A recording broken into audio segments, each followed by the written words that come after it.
80 शब्द प्रति minute dictation start करते हैं 5 सेकेंड बाद।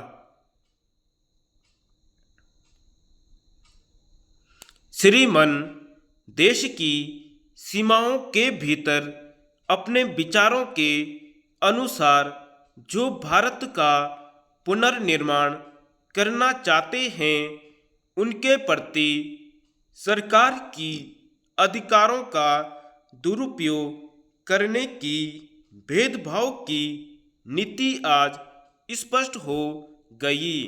इस विधेयक में कहा गया है कि अगर कोई देश के किसी भाग को भारत से अलग करने का प्रयत्न करेगा, कोई भारत से अलग होने की बात करेगा, तो उस पर इस कानून को आपत्ति होगी और कोई अगर भारत के किसी भाग को दूसरे को देने की बात करेगा तो यह भी आपत्तिजनक होगा। लेकिन यह सरकार स्वयं भारत के भाग पड़ोसियों को दे रही है और इसके लिए संसद की सलाह लेना भी जरूरी नहीं है। सरकारी अधिकारी मंत्रियों से परामर्श करके या बिना परामर्श किए भारत की भूमि का दान कर सकते हैं।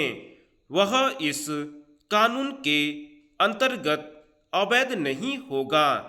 अब कहा जाता है कि भूमि मिलाना अगर सर्वप्रभुता की सीमा के अंतर्गत आता है तो अपनी भूमि किसी को दे देना यह भी सर्वप्रभुता का हिस्सा है। क्या सरकार इसके लिए यह व्यवस्था मानने के लिए भी तैयार नहीं है कि ऐसे समझौते, ऐसे अंतर्राष्ट्रीय समझौते जिनमें भूमि देनी पड़ती है वह संसद की सहमति के बिना कार्यान्वित नहीं होंगे। लेकिन यह हमारे अधिकारियों और मंत्रियों को छूट देता है देश की सर्वप्रभुता अखंडता के खिलाफ काम करने के लिए। मगर यदि कोई दल ऐसा काम करेगा तो उसे गैर कानूनी घोषित किया जा सकता है।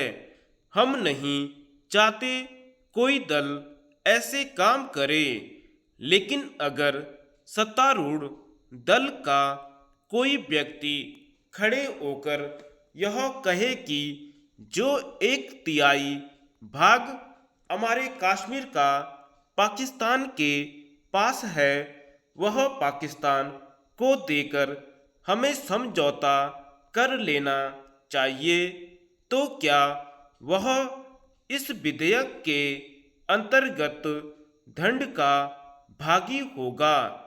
मैं चाहता हूं कि गृह मंत्री महोदय स्थिति स्पष्ट करें। मैं प्रधानमंत्री नेहरू की चर्चा नहीं करता।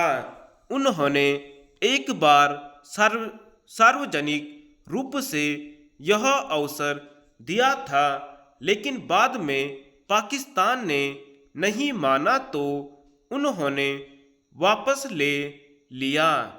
लेकिन भविष्य में इस तरह का कोई अवसर नहीं दिया जाएगा। हम 1/3 कश्मीर पाकिस्तान को देकर उस पर से अपना दावा छोड़कर समझौता करने के लिए आगे नहीं बढ़ेंगे। क्या यह विधेयक सरकार के हाथ बांधता है? धन्यवाद।